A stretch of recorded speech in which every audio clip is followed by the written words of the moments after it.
কেমন আছো? আশা করি ভালো আছো। তোমাদের আমি ভালো আছি।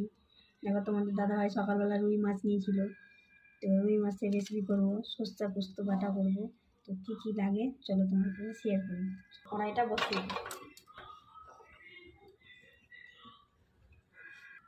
লবণ হলুদটা আমি আগে মাখিয়ে রেখেছিলাম। আর নিয়ে নিয়েছি মাছের ডিমের বড়া করব, তাই জন্য। তো মাছের সস্তা পোস্ত বাটা করতে কী কী লাগবে চলো তোমাদের সাথে দেখা। এখানে নিয়েছি পোস্ত আর সর্ষে বাটা, সাদা সর্ষে বাটা নিয়েছি। এখানে হলুদ নিয়েছি, এখানে লবণ নিয়েছি, আর এখানে নিয়েছি কাঁচা লঙ্কা আর পেঁয়াজ বাটা নিয়েছি, তেল আর কালো জিরা ফোড়নে দেওয়ার জন্য, আর কাশ্মীরি লাল লঙ্কা গুঁড়ো।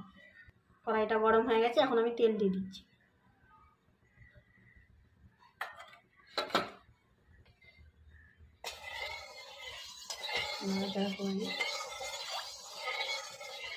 মাছগুলো ছাড়া যায়।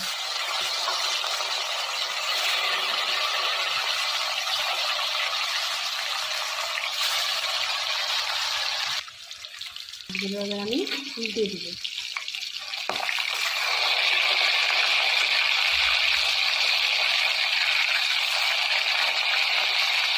উল্টে পাল্টে লাল লাল করে ভেজে নেব।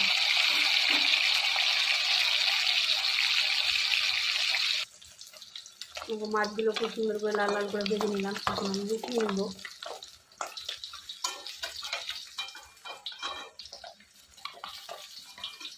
খুব সুন্দর করে ভেজে নিয়েছি লাল লাল করে।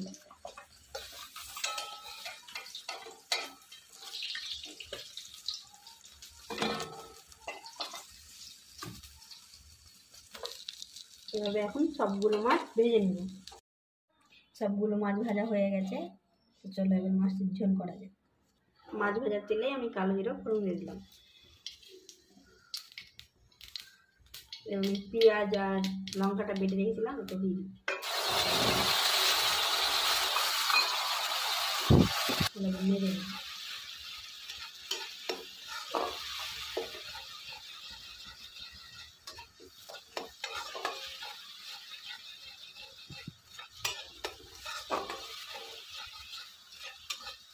ভালো করে কষিয়ে নেব, তারপর সরষা পোস্তটা দেব।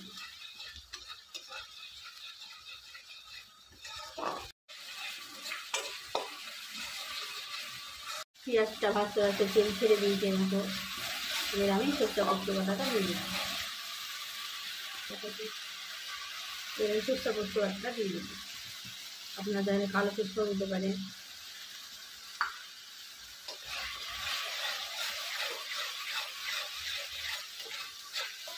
ভালো করে নেড়ে দেবো, তারপর কষিয়ে নেব।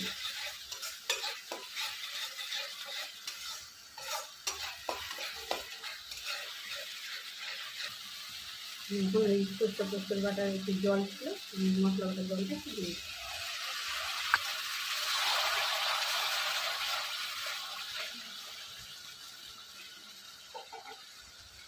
পরিমাণ মতন লবণ দিয়ে দিলাম, পরিমাণ মতন হলুদ দিয়ে দিলাম। কালার করার জন্য কাশ্মীরি লাল লঙ্কার গুঁড়ো দিয়ে দিই। মিশিয়ে নেব।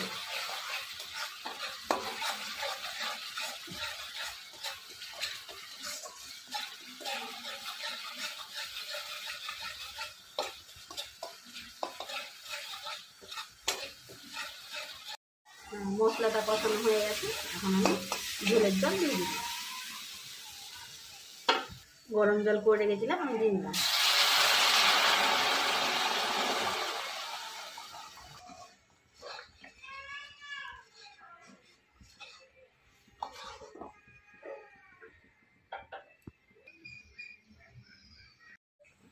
ঝোলটা ফুটে গেছে, এখন মাছগুলো আমি দিয়ে দেবো।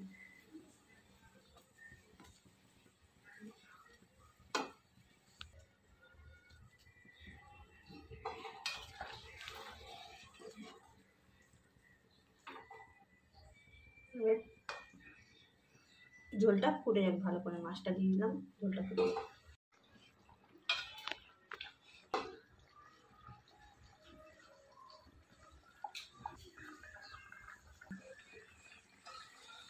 ফুটে গেছে, এবার নামিয়ে নেব।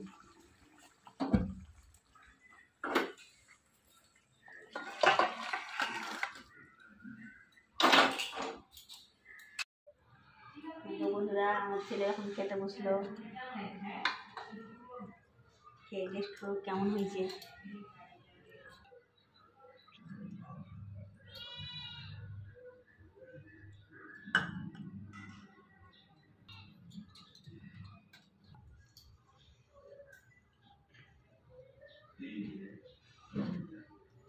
দারুণ হচ্ছে।